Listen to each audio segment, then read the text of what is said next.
Subhanahu wa taala bahwa sifat kudrat dan iradat Allah Subhanahu wa taala ini adalah sifat azali yang dari dulunya sudah ada pada zat Allah Subhanahu wa taala.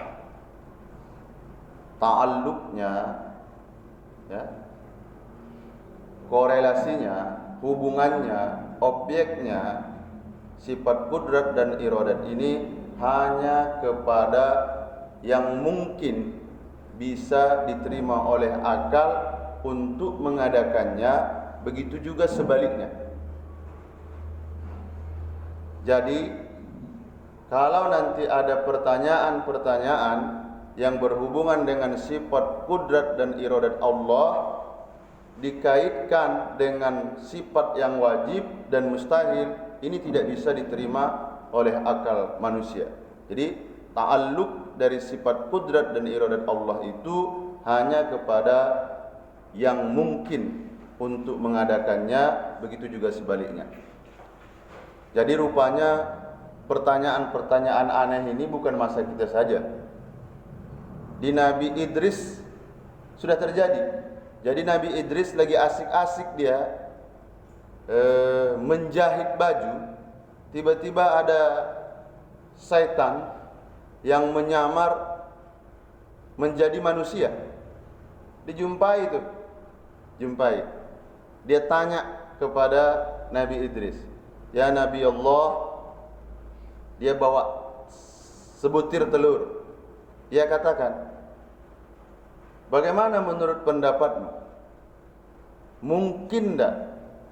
Sanggup enggak Allah Subhanahu wa taala memasukkan alam jagat raya ini ke telur ini tanpa mengecilkan buminya dan membesarkan sebutir telurnya?"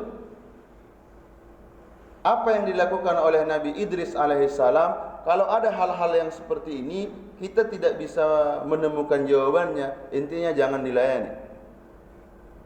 Datang Nabi Idris, waktu dia menjahit itu, karena pertanyaan seperti itu, langsung ditusukkan ke matanya. Kenapa? Karena menurut penilaian Nabi Idris alaihissalam, ini bukan manusia, ini setan. Memang benar. Berapa kurun waktu yang dibutuhkan dari Nabi Idris terus ke masa Nabi Muhammad sallallahu alaihi wasallam. Pertanyaan itu di masa Imam Ja'far As-Shadiq, muridnya mengadu, yaitu Hisam bin Hakam. Jadi Hisam bin Hakam ini ditanya seseorang, Abdullah Daimasi. Dia bertanya, sama pertanyaannya dengan pertanyaan iblis. Hisam, kira-kira menurut kamu sanggup enggak? Bahasanya berarti kan kudrat, iradat. Sanggup enggak Allah Subhanahu wa taala memasukkan alam jagat raya ini ke sebutir telur ini? Saya kasih kamu waktu 1 tahun.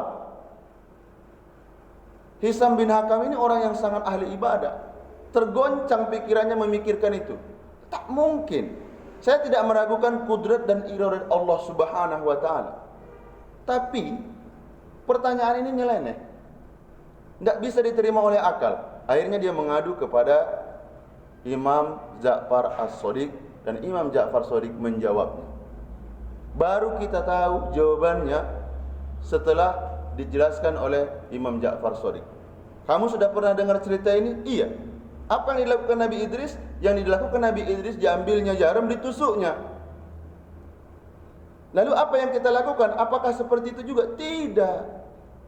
Jangankan seperti itu. Kalau bicara kudrat dan iradat Allah Subhanahu wa taala, Allah sanggup memasukkan bumi ini bukan hanya ke telur, ke lubang jarum Nabi Idris itu pun sanggup. Tapi pertanyaan ini tidak ada hubungannya dengan Allah Subhanahu wa taala. Sekarang begini. Coba lihat, matamu kecil enggak? Kecil. Kamu bisa melihat pemandangan? Bisa. Gunung-gunung yang tinggi? Iya. Bisa masuk ke matamu? Bisa. Pernah ke laut? Pernah. Lepas tanpa kelihatan lagi pantai? Iya. Bisa masuk ke dalammu? Bisa. Artinya alam jagat raya ini bisa masuk ke matamu. Makanya Nabi Idris tidak butuh jawaban, dia ambil langsung, tusukkannya. Jadi ini kekuasaan makhluk terhadap makhluk. Intinya apa yang bisa kita simpulkan, jangan pernah ragukan kudrat dan iradat Allah Subhanahu wa taala itu. Kudrat dan iradat Allah Subhanahu wa taala itu korelasinya, hubungannya kepada sesuatu yang mungkin bisa diterima oleh akal untuk mengadakannya, begitu juga sebaliknya. Mudah-mudahan ada hikmahnya. Mari kita tutup dengan ucapan hamdalah. Alhamdulillahirabbil alamin.